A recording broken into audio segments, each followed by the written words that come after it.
नमस्कार। उदय India digital में आपका स्वागत है। मैं हूं अंशुमान आनंद। किसी भी देश की अर्थव्यवस्था तब मजबूत होती है जब देश के युवा नौकरी हासिल करने वाले की बजाय नौकरी देने वाले बनने लगते हैं, यानी वो नए आइडिया के साथ सामने आते हैं और उद्यमी बनते हैं। तो भारत में नए स्टार्टअप्स के लिए कितना स्कोप है और उनके रास्ते में क्या क्या कठिनाइयां आती हैं और उसका निराकरण क्या है, इस बारे में चर्चा के लिए हमारे साथ मौजूद हैं एक बेहद विद्वान अतिथि श्री ओमकार राय जी, जो कि एग्जीक्यूटिव चेयरमैन हैं उड़ीसा सरकार के स्टार्टअप विभाग में। आपका बहुत बहुत स्वागत है सर। धन्यवाद सर। आप उड़ीसा के स्टार्टअप विभाग के प्रमुख हैं। आप नया उद्यम खड़ा करने में युवाओं की मदद कैसे कर रहे हैं, कृपया हमारे दर्शकों को बताएं। बहुत बहुत धन्यवाद। आपके इस प्लेटफॉर्म पे आपने मुझे बुलाया, इसके लिए। इससे मुझे अपनी बात उड़ीसा के जो छात्र छात्राएं हैं और भावी जो उद्यमी हैं उन तक और पूरे देश के लोग तक पहुंचाने में एक सहयोग मिलेगा, मदद मिलेगी। उड़ीसा में स्टार्टअप इकोसिस्टम के प्रमोशन को आगे बढ़ाने के लिए बहुत सारे कदम उठाए जा रहे हैं। मैं शुरुआत करूंगा कि इस सिलसिले में पहला कदम था उड़ीसा स्टार्टअप पॉलिसी 2016। जब स्टार्टअप इंडिया की स्थापना हो रही थी तब उसी के आसपास ही उड़ीसा ने अपनी एक पॉलिसी बना ली थी, उड़ीसा स्टार्टअप पॉलिसी 2016, और उसके माध्यम से पूरे इकोसिस्टम को प्रोत्साहित करने के लिए, उसका प्रवर्धन करने के लिए बहुत सारे कदम उठाए गए। उसमें जो इकोसिस्टम कैसे बनाएं, जैसे इंक्यूबेटर्स कैसे डेवलप करें, इसलिए इंक्यूबेटर के लिए रिकॉग्निशन और ग्रांट दोनों की व्यवस्था की गई। उसके बाद जो उड़ीसा में जो हमारे R&D इंस्टीट्यूशन है, एकेडमिक इंस्टीट्यूशन है, टेक्नोलॉजी इंस्टीट्यूशन है, उसको इस इकोसिस्टम से कैसे जोड़ा जाए ताकि उनके अंदर जो प्रतिभा और ज्ञान मौजूद है उसको हमारे स्टार्टअप इकोसिस्टम में कैसे कनेक्ट कर दिया जाए। इसलिए उनको नोडल एजेंसीज के रूप में हमने उनको मान्यता दी। और उसके साथ ही साथ हमने कैपेसिटी बिल्डिंग, आउटरीच प्रोग्राम, युवा छात्र छात्राओं तक पहुंचे, प्रदेश के कोने कोने में लोगों को जाके जागरूकता पैदा करें, बताएं कि स्टार्टअप इकोसिस्टम क्या है, इसके फायदे क्या हैं, इसमें प्रदेश सरकार स्टार्टअप उड़ीसा क्या मदद करती है, ये सारी चीजें लोगों को बताना। तो जो हमारी उड़ीसा स्टार्टअप पॉलिसी है वो बड़ी फ्यूचरिस्टिक है और वो best in class top performer की तरह से बार बार उसको पुरस्कृत किया जा रहा है भारत सरकार द्वारा। तो उसमें ग्रांट का प्रोविजन है। हम लोग 15 और 16 लाख रुपए जो प्रोडक्ट डेवलपमेंट और मार्केट एक्सेस के लिए ग्रांट देते हैं स्टार्टअप्स को, 20,000 रुपए हर महीने उनको एक मंथली अलावेंस ग्रांट, एक सस्टेनेंस ग्रांट जैसा फाउंडर को देते हैं। मैंने जैसा बताया, इंक्यूबेटर्स को भी ग्रांट देते हैं, परफॉर्मेंस ग्रांट देते हैं, और फिर पूरा इकोसिस्टम प्रदेश में बढ़े इसके लिए हम तरह तरह के कदम उठाते हैं। इन्वेस्टमेंट इकोसिस्टम पर बहुत सारे इन्वेस्टर्स आए, तो ये सारे कदम हम उठा करके एक ऐसा माहौल, एक ऐसा वातावरण तैयार करते हैं ताकि प्रदेश के कोने कोने में छात्र और छात्राएं और जो पूरा ecosystem, academic ecosystem, industrial ecosystem, एक जागरूकता के साथ इस तरफ इस अभियान में शामिल हो। इसके लिए हम अथक प्रयास करें। डॉक्टर साहब, आपने काफी समय से आप इस काम को कर रहे हैं। ज्यादातर स्टार्टअप्स किस क्षेत्र में खड़े रहे उड़ीसा में? आपका क्या रिस्पॉन्स है पब्लिक का वहां पे? उड़ीसा में देखिए क्या है कि करीब 12 से 13% के आसपास आईटी सर्विसेज के, IT information technology based startups हैं और वो बहुत सारे डोमेन्स के लिए हैं। उसके साथ करीब 12-13% है वो इमर्जिंग टेक्नोलॉजीज में है, जैसे AI है, IoT है, इस तरह के क्षेत्रों में काम कर रहे हैं। लेकिन उसके बाद जो सबसे बड़ा चंक है हमारा स्टार्टअप इकोसिस्टम का, वो एग्रीटेक, फूड एंड बेवरेजेस के क्षेत्र में। क्योंकि उड़ीसा एग्रीकल्चर के क्षेत्र में अग्रणी राज्य है और बहुत सारे हमारे हम एग्रीकल्चरल प्रोड्यूस बहुत पैदा करते हैं, तो उनकी प्रोसेसिंग हो, उसमें वैल्यू एडिशन हो, उसमें इनोवेशन आए। इसमें बड़ी खुशी की बात है कि आपने एक ऐसा प्रश्न पूछा जिसके माध्यम से मैं ये बता पा रहा हूँ कि मेरे इस प्रांत में एग्रीकल्चर का सेक्टर है, फूड प्रोसेसिंग का सेक्टर है, इन सारे क्षेत्रों में बहुत सारे जो स्टार्टअप्स हैं वो बहुत अच्छा काम कर रहे हैं और पूरे देश में अपना नाम आगे बढ़ा रहा है। और साथ ही साथ जैसा मैंने बताया कि वो जो हमारे किसान हैं, जो हमारे कृषक हैं, उनको ज्यादा आमदनी हो इसके लिए काम कर रहे हैं। उसके बाद हमारे जो स्टार्टअप्स हैं वो आर्ट में है, टूरिज्म में है, हैंडीक्राफ्ट में है, हैंडलूम में है, कल्चर के क्षेत्र में हैं, उसके साथ मेटलर्जी में है, केमिकल में है, प्लास्टिक्स में है। तो उड़ीसा एक ऐसा राज्य है जिसमें जो मिनरल अधिक बहुलता है, हमारे यहाँ मिनरल की बहुलता है। हमारे पास जी हेवी इंडस्ट्रीज हैं, आयरन की हैं और एल्युमिनियम की हैं, स्टील हाँ, की हैं।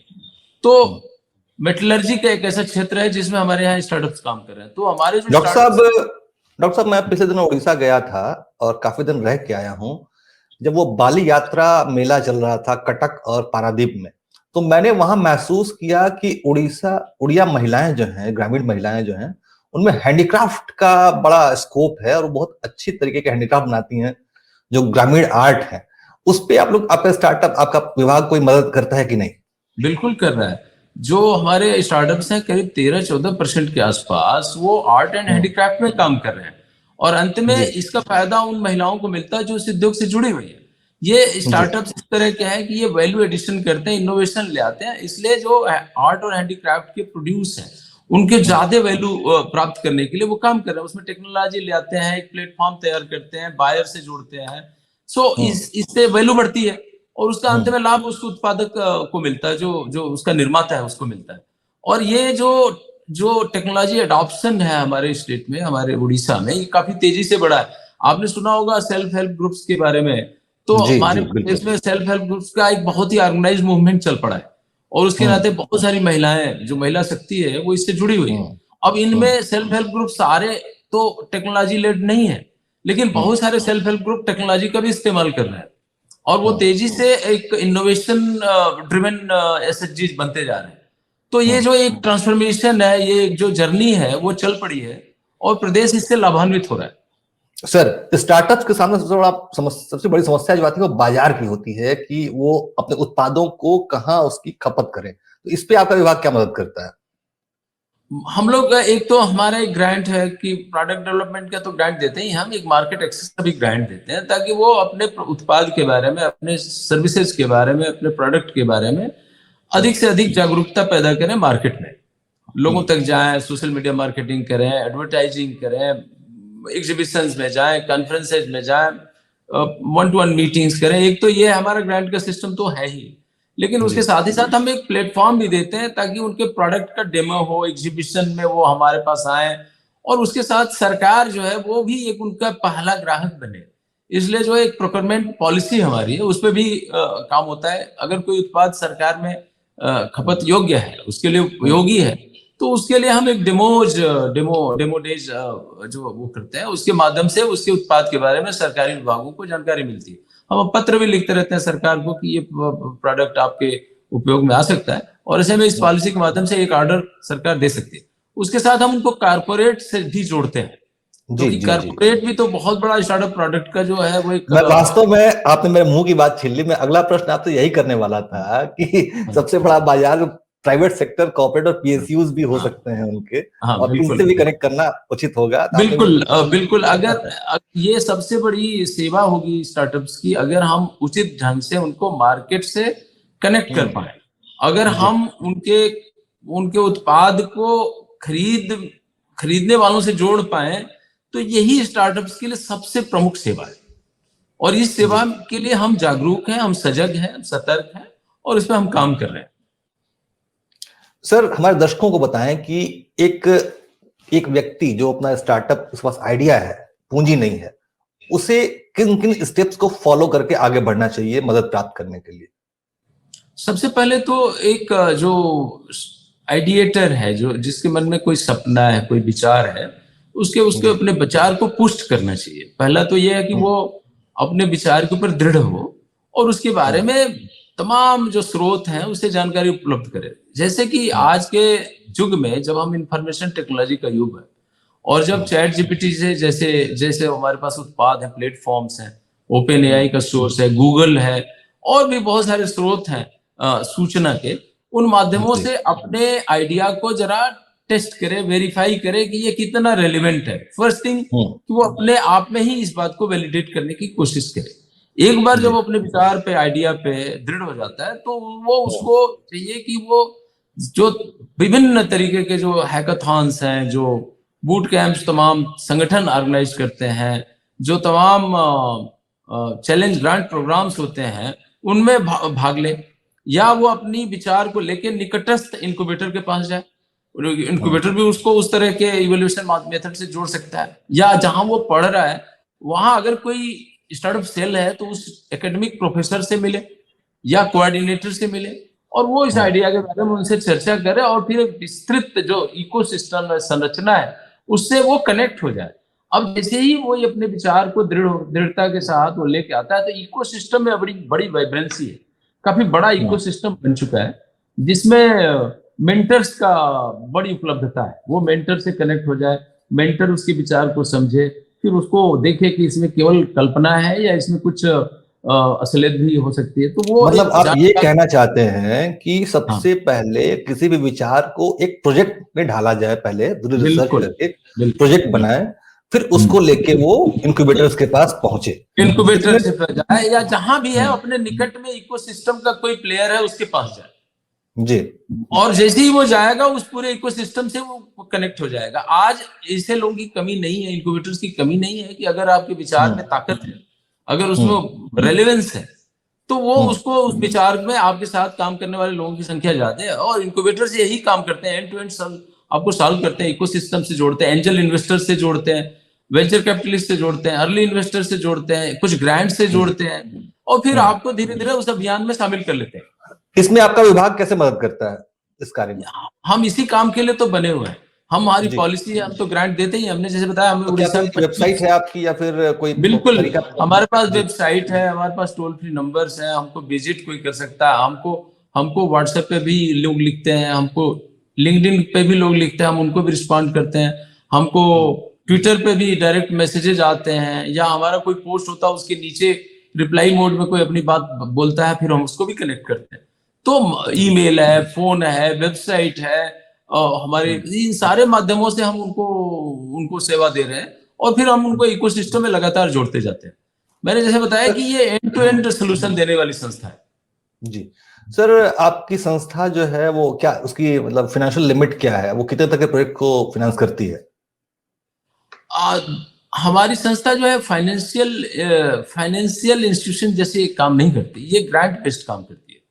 तो हमारे पास एक तो मैंने बताया कि स्टार्टअप का जो फाउंडर है या को फाउंडर है वो स्टूडेंट है, वो स्टार्टअप बने तो वो नौकरी ना करे, 1 साल की विंडो उसको मिले। हम सब मध्यम वर्गीय परिवार, भारत एक मध्यम वर्गीय समाज है और हमारे यहाँ इनकम कम है, तो हम लोग इस बात को ध्यान में रखते हुए 20,000 रुपये पर मंथ जो है 1 साल तक हम उनको इस बात के लिए देते हैं ताकि वो अपने आइडियाज को जरा अपना बिना इस तनाव के कि उनका गुजर बसर कैसे होगा, वो 1 साल जरा इस काम में लग जाए और देखें कि उनकी आइडिया में कितना जान है। तो 20,000 पर मंथ प्रति माह 1 साल के लिए हम लोगों ने मंथली अलाउंस ग्रांट का एक प्राविधान कर रखा है।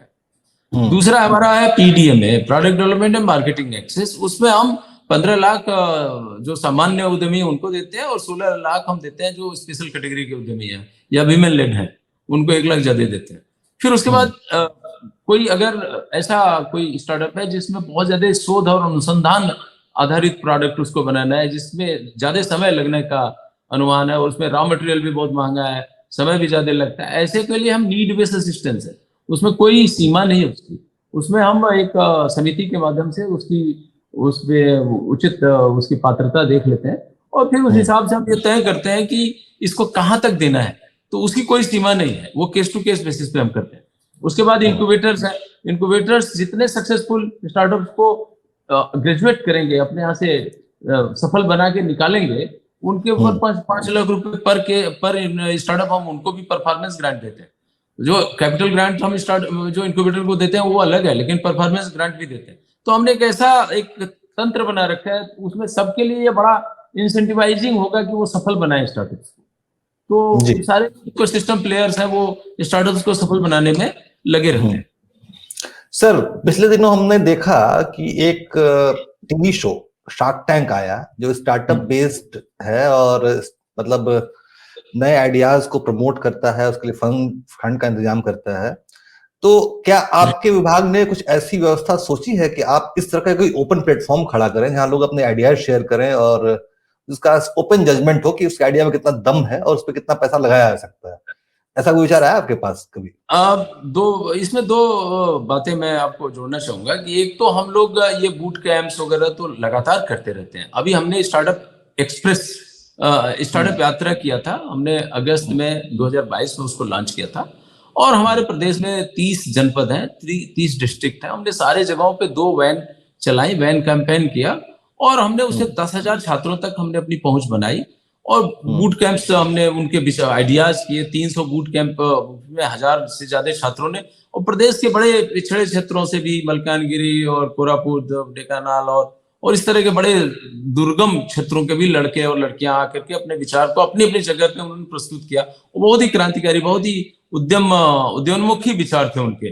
तो वो तो एक सेंसिटाइजेशन हुआ। तो ये आइडिया तो वहीं से हम उनको कैच करने लग जाते हैं। फिर उनको हम फिर इकोसिस्टम से जोड़ने लग जाते हैं। अगर वो स्क्रीन इन हो गए, फिर उसके बाद हमारे अलग से एप्लीकेशन प्रोसेस है। फिर इंक्यूबेटर्स से हम उसके बाद ग्रांट प्रोग्राम चलाते हैं, स्क्रीनिंग प्रोसेस चलाते हैं, जिससे वो डोमेन स्पेसिफिक हो चाहे जनरल स्क्रीनिंग प्रोसेस हो, तो उसके माध्यम से वो हमारे पे अट्रैक्ट होते हैं और फिर हमारे प्लेटफॉर्म पे आ जाते हैं। एक बार जब हमारे प्लेटफॉर्म पे आ गए तो उनको फाइनेंशियल सपोर्ट है, चाहे मेंटरिंग सपोर्ट है, चाहे मार्केट एक्सेस है, सब हम देते ही चले जाते हैं। लेबोरेटरी सपोर्ट है।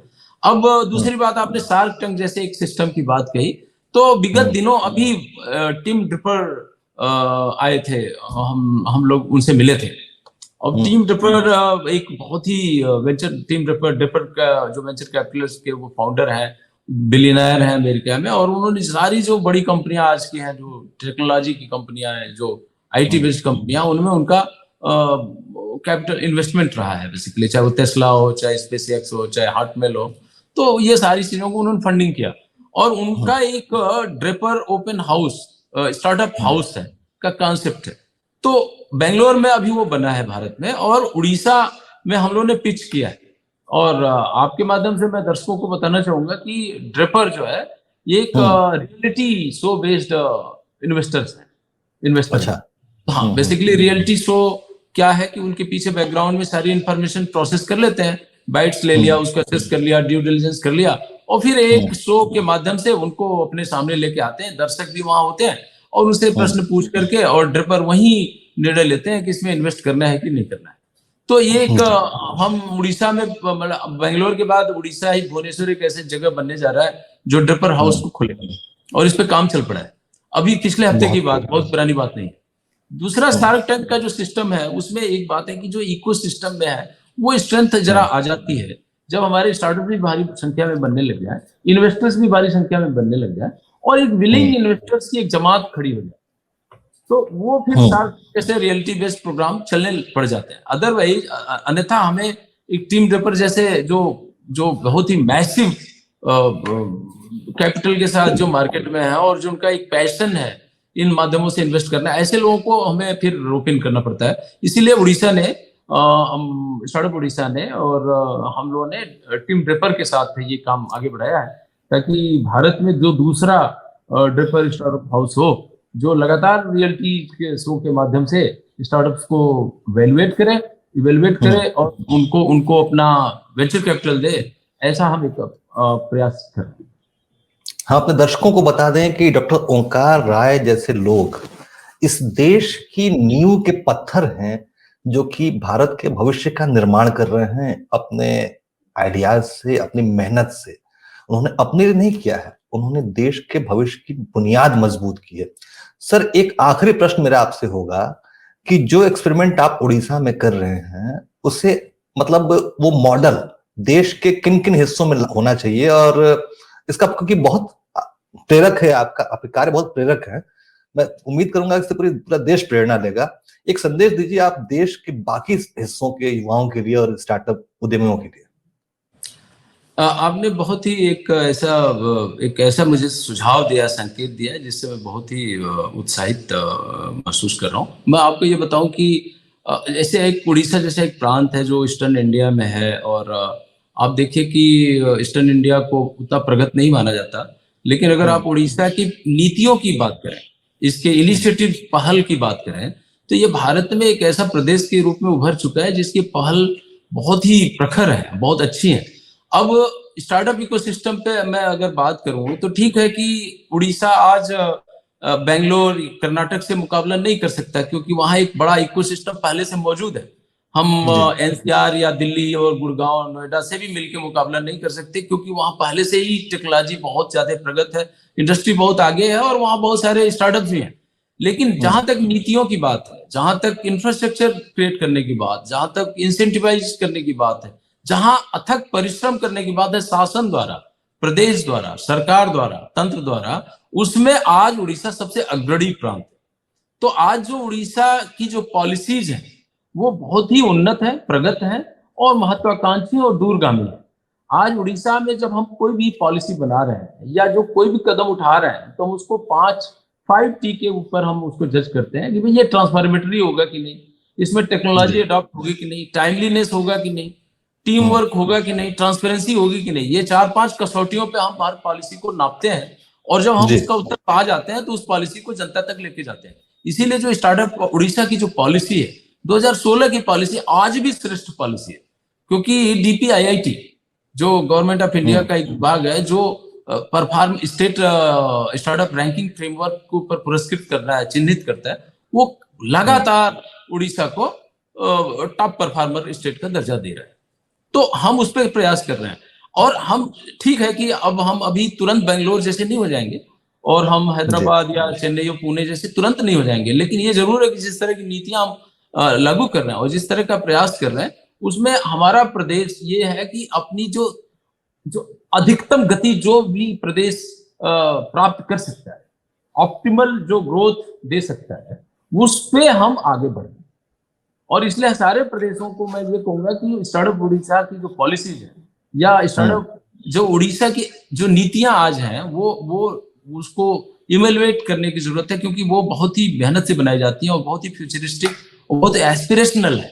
तो उन पॉलिसीज से अगर सीख लेके अपने प्रदेश में लगाते हैं, मुझे बड़ी खुशी होगी। स्टार्टअप उड़ीसा भी कोलैबोरेशन में विश्वास रखता है, कोऑपरेशन में विश्वास रखता है, और इसलिए हम अगर किसी भी प्रदेश के साथ कोई भी कोलैबोरेशन करना हो तो हम बहुत खुशी करेंगे, क्योंकि हम साथ मिलके देश को आगे बढ़ाएं और देश को जो एक उन्नत राष्ट्र बनाना है, जिसमें सबकी पर कैपिटा इनकम बढ़ जाए, हमारे यहाँ से पॉवर्टी खत्म हो जाए, हमारे यहाँ से माइग्रेशन रुक जाए, हमारे देश में अधिक रोजगार, अधिक धन संपदा का सृजन हो, टेक्नोलॉजी बने, स्टार्टअप्स बने, यूनिकॉर्न्स बने, ये सब मिलके पूरे देश को, राष्ट्र को प्रगत बनाए। उसमें उड़ीसा एक प्रमुख भूमिका निभाएगा और सबके साथ कोलैबोरेट करेगा, कोऑपरेट करेगा, साथ मिलकर काम करेगा। बहुत खूब, बहुत खूब। आज की हमारी आपकी बातचीत बहुत प्रेरणादायक रही है और मैं उम्मीद करता हूं कि ये हजारों लोगों को राह दिखाएगी। डॉक्टर साहब का बहुत बहुत धन्यवाद। आप बहुत नोबेल काम कर रहे हैं, बहुत कार्य कर रहे हैं।